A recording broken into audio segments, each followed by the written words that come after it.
Back everyone to the Crypto for Photographers series, where I educate photographers like you about the wonders of crypto because I don't want my photography community being left behind. Roll intro. I've teamed up with Metaverse and Naz Academy to bring you Crypto for Photographers, a series where I educate you photographers about crypto and how it's taking on the establishment and bringing power back to the people. That's because we want you to make money with crypto and NFTs. Is it too late to get involved? Absolutely not. I'd like to mention that these are the features of the blockchain and crypto. This is what gets crypto enthusiasts so excited. I'm going to do my best to keep the terms as dumbed down as possible. What is a cryptocurrency? It's a digital money that's used on the internet and is not controlled by a single entity. No one controls it. Fiat money, that's just normal money. You know, like your Great British Pound, your US dollar, your yen, your euro. Decentralization, this is one of the core tenets of crypto. Decentralization simply means that no one entity is in charge of anything. For example, central banks are centralized. Here in the UK, it's the Bank of England. In the US, it's the Federal Reserve. It's one organization that controls the money supply, that controls interest rates for the entire country. The crypto community hates centralization because it's one organization controlling the fate of the masses. The reason why we experience inflation is because the central bank has free reign to print as much money as possible, as much money as it wants. So essentially, decentralized means no one controls it. The currency is governed by the network. How is this possible? The blockchain. The blockchain means that you don't have to trust anyone. It just works according to a set of rules that was set at the beginning. You don't need to trust anyone. It just does it automatically. It can't be changed, you know, and that's what people love about it. A blockchain is simply a record of transactions that is public. So you can look up any sort of blockchain on the internet. You can literally look up every single transaction that has ever happened on the blockchain and verify it. It is completely open and transparent. You know, that's an incredible thing. When was the last time you could go into your bank, ask your bank, hey, where's my transaction? You have to trust your bank to give you the right information. Because of cryptography, each transaction is immutable, meaning that it can't be changed. It's permanent, so it will be there forever. And that is just something that the traditional financial system doesn't do. You're completely in the dark about everything. You just have to trust what your bank says to you, and you just have to live with it. Check out this video if you really want to get to grips and get an in-depth understanding of what the blockchain is. This guy here, he explains it far better than I will ever be able to. And honestly, it will blow your mind.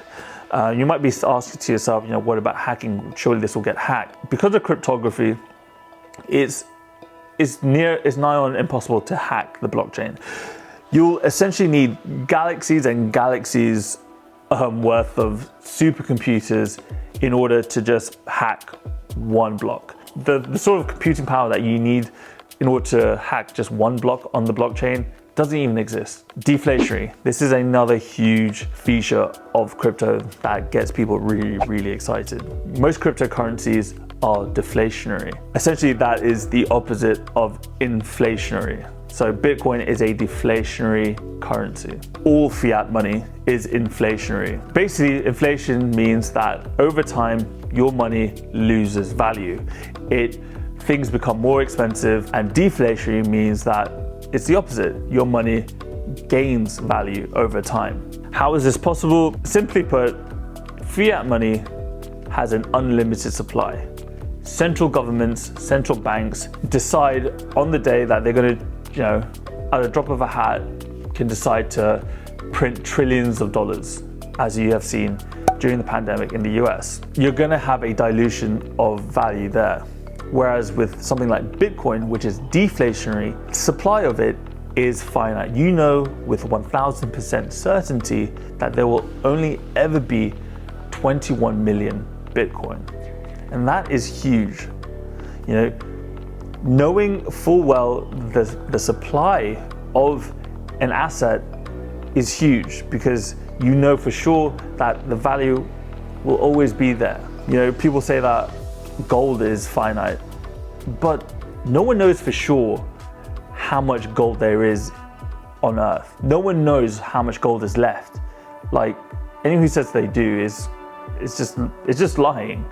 No one knows how much gold there is left, but we know for sure it is a mathematical certainty that there will only ever be 21 million Bitcoin.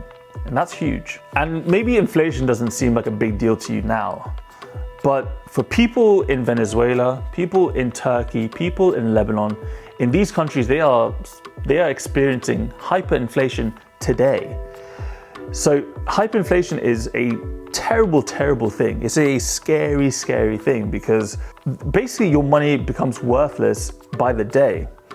You know, people don't know how much anything costs, so they don't even use it. Like, people, check out this video here. This guy, this is a video where this guy just literally struggles to find anyone who will accept the Venezuelan peso, because the Venezuelan money is just worthless, so no one wants to accept it. And as I said before, inflation is just hyperinflation in slow motion. DeFi. DeFi is a very, very big, it's very, very hot at the moment in crypto. Essentially, it's just a general term for decentralized finance. Basically, whatever the traditional financial system does, it is a decentralized form of that. Anything that a bank does, something, you know, like loans, insurance, trading assets, can now all be done on the blockchain, meaning there's no middleman, there's no bank breathing over your neck, taking exorbitant service fees. There's no bank controlling your money, telling you that you can't withdraw your money. There's no bank saying, we can't approve of this transaction when you get clearance here and there. You control your money. I have in the past tried to make transactions to another business and they've blocked it because, they just, for whatever reason, they don't like this person. So, it's just, you might not be in a position where you've been inconvenienced or been halted by a bank out of no fault of your own. So maybe you don't understand that it's really, really valuable, but I hope, there will come a point where the bank will interfere with your own money. And if you wanted to learn more about it, the biggest name in DeFi at the moment is Ethereum. DeFi is massive because it makes places like Wall Street obsolete. If you make Wall Street obsolete, you can see why they attack crypto so much in the mainstream media, because obviously they want to keep that power. So decentralized finance takes control away from one entity and redistributes it to the masses, to construction workers, people who work at a cafe, your cleaner. Proof of work versus proof of stake. Basically, this is how a blockchain validates and verifies a transaction before it records it and puts it on the blockchain. Proof of work is the old way, which Bitcoin and Ethereum 1.0 runs on. Proof of work is what gets all the heat in the media because it consumes a lot of energy. It requires a lot of computing power in order for it to work. Proof of stake is the newer consensus algorithm, and this is basically what all cryptocurrencies run on now. It achieves the same thing. It verifies a transaction before it records it to the blockchain, but it does so with staking, which consumes far, far less energy. Market cap. This is a very important metric that people use to value a crypto asset or cryptocurrency.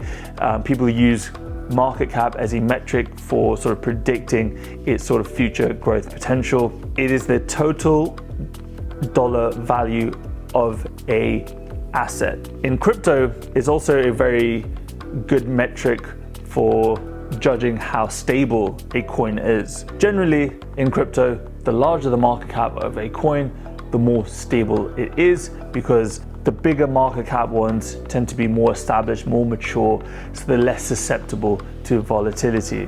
Having said that, the largest market cap coin at the moment is Bitcoin, and of course we know how volatile that is. Stablecoin.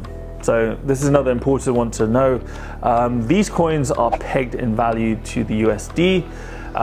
Basically that means one stable coin is worth $1. How does it maintain that sort of stable value? You don't really need to know.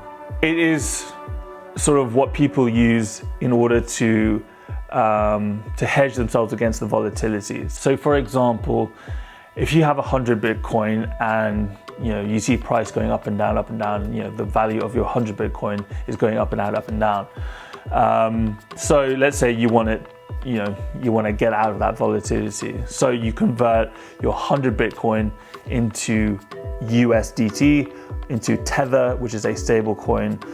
So now all your Bitcoin is turned into USDT, Tether, and Tether is a stable coin. So the value of that doesn't go up and down. So now your value is locked up in stablecoin. So this gives you like an opportunity to jump in and out of the market. So now let's say Bitcoin sort of plateaus, stabilizes, then you get back into the market.